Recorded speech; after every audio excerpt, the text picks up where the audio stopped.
Hello, everyone, and welcome back to another episode of the English Learning Podcast, the place where you improve your English with natural conversations. I'm Jason, and as always, I'm joined by my amazing co-host, Julia. Hey, Julia! Hey, Jason. Hi, everyone.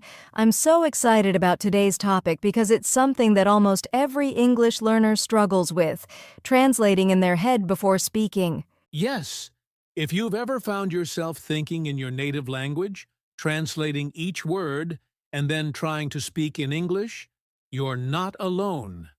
This is a super common problem for English learners, and today we're going to help you break this habit and start thinking directly in English. That's right. And Jason, I remember when I first started learning English, I would always translate from my native language before speaking.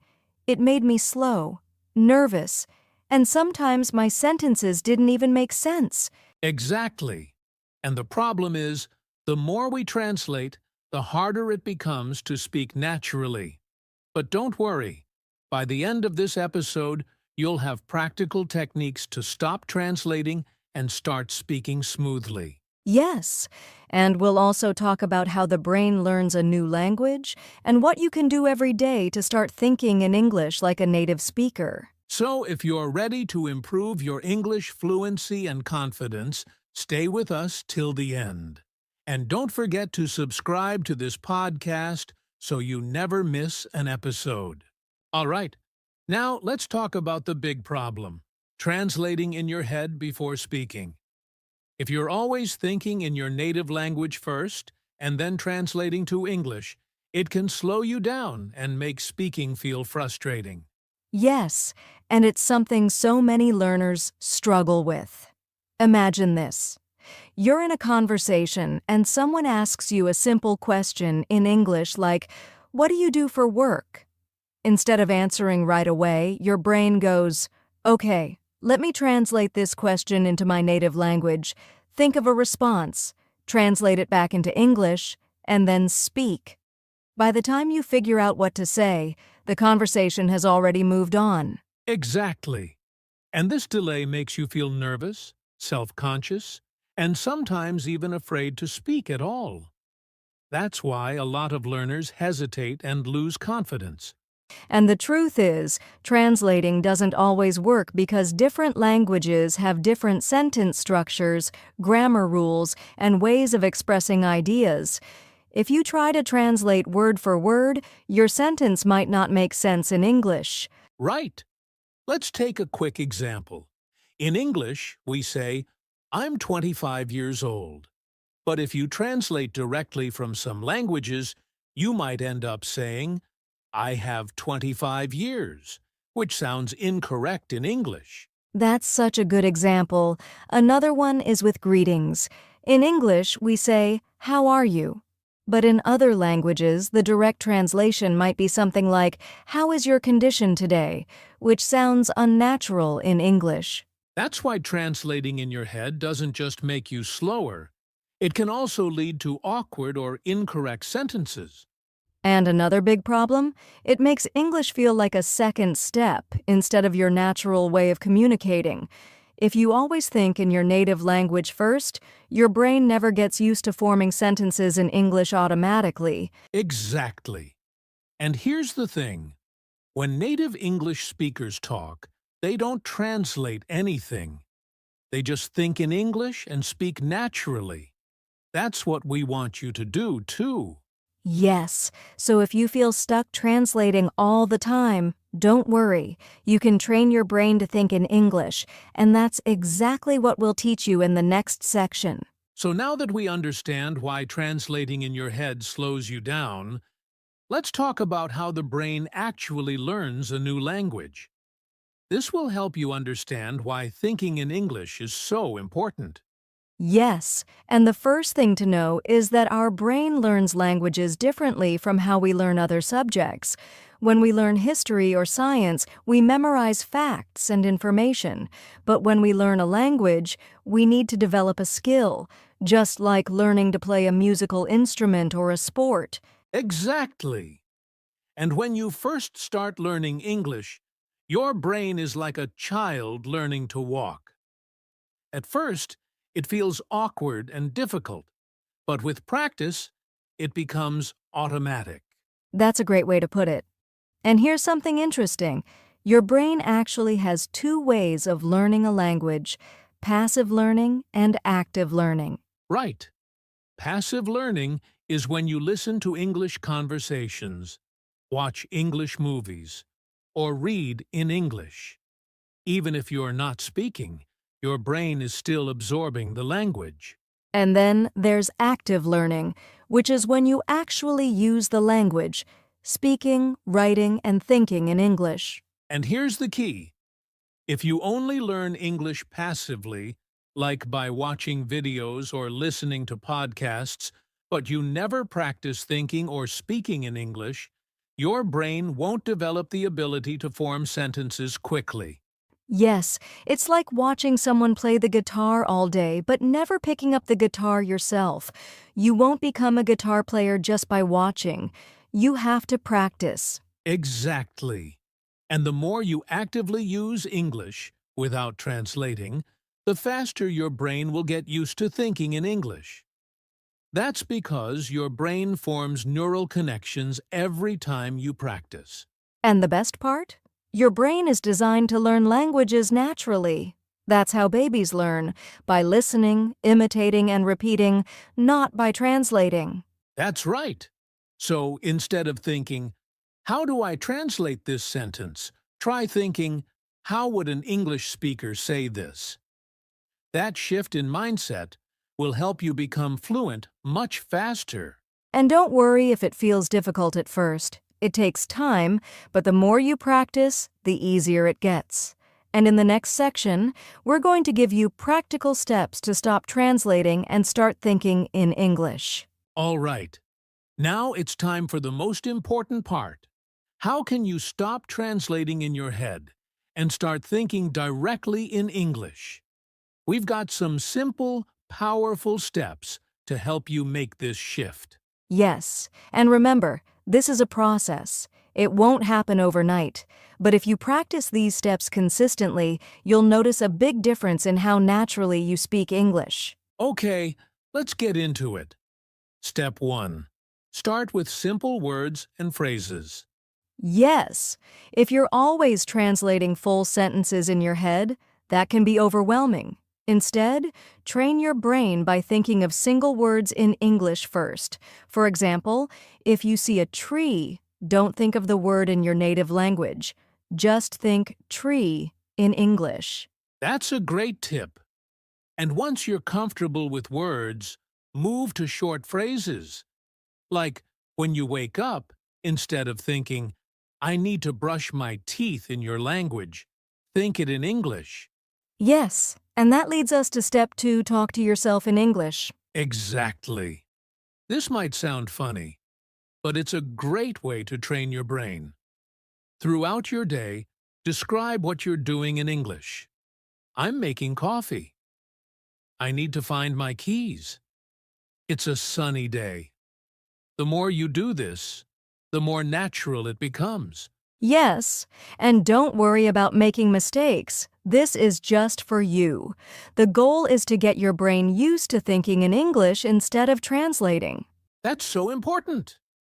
Now, step 3, use images instead of words from your native language. Oh, I love this one. Instead of translating words in your head, try connecting them directly to images or ideas. For example, when you hear the word apple, don't think of the translation. Just imagine a red, juicy apple in your mind. Yes, this is how native speakers think. They don't translate. They just associate words with images and meanings. Okay, let's move to step 4. Listen and repeat. This is a great technique. Listen to English podcasts, TV shows, or conversations, and repeat sentences out loud. You don't have to repeat everything. Just focus on key phrases. Right. For example, if you hear someone say, "That's a great idea," pause and repeat it exactly the same way. This helps your brain get used to natural English sentence patterns. That's a great tip. And finally, step 5, practice speaking with others. Yes, even if you don't have an English-speaking partner, you can join online communities, language exchange groups, or even practice with AI chat tools. The key is to use English as much as possible. Absolutely. And remember, fluency is not about perfection. It's about confidence. The more you practice thinking in English, the easier and faster it will become. So don't be afraid. Start small, be consistent, and soon you'll notice that you don't need to translate anymore. You'll just speak naturally. All right. Now that we've covered steps to stop translating, let's talk about something really important: the role of listening and speaking practice. Yes, a lot of learners focus only on reading and writing, but if you want to think in English and speak fluently, listening and speaking practice are absolutely necessary. That's right. So, let's start with listening practice.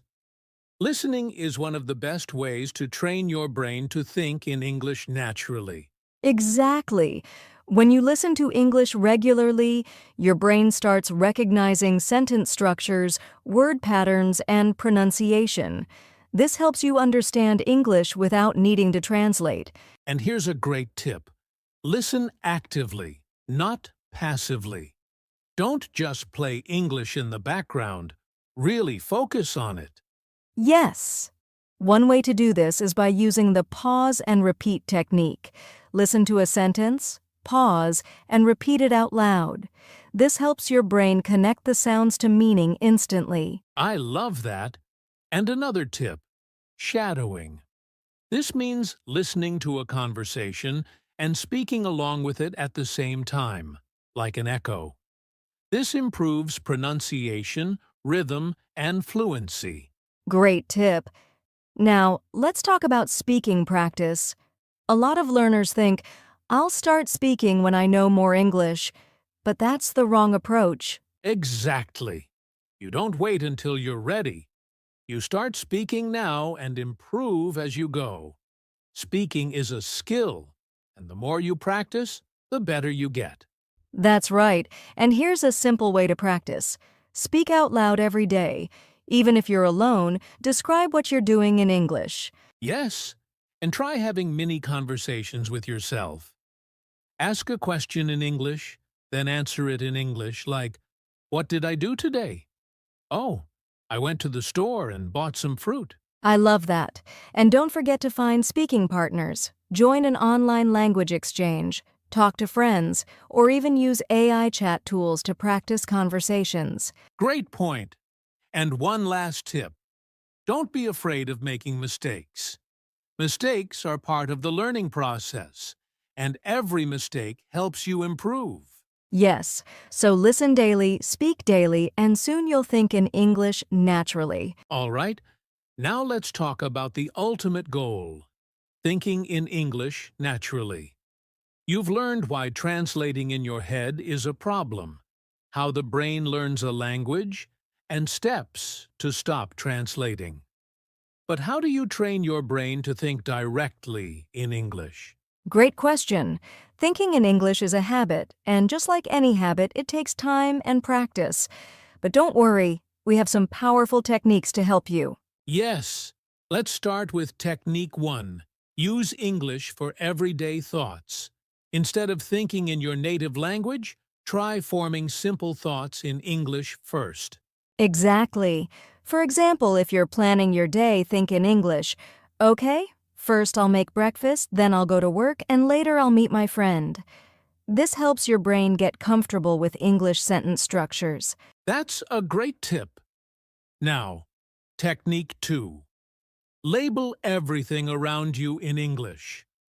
Look at objects in your home, your workplace, or outside, and name them in English without translating.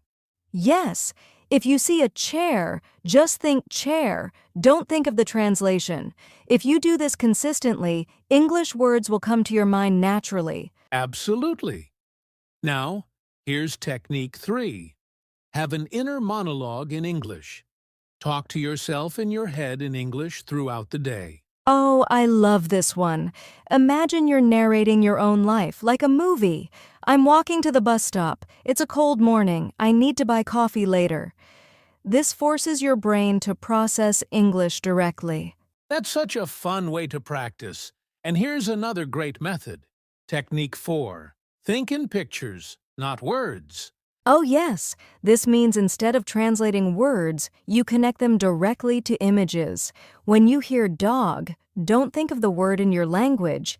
Just imagine a dog in your mind. Right. This is how native speakers think. They don't translate.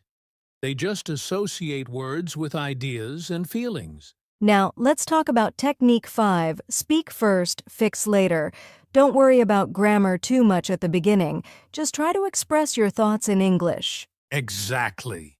A lot of learners hesitate because they're afraid of mistakes. But the more you try to think in English, the better you'll get.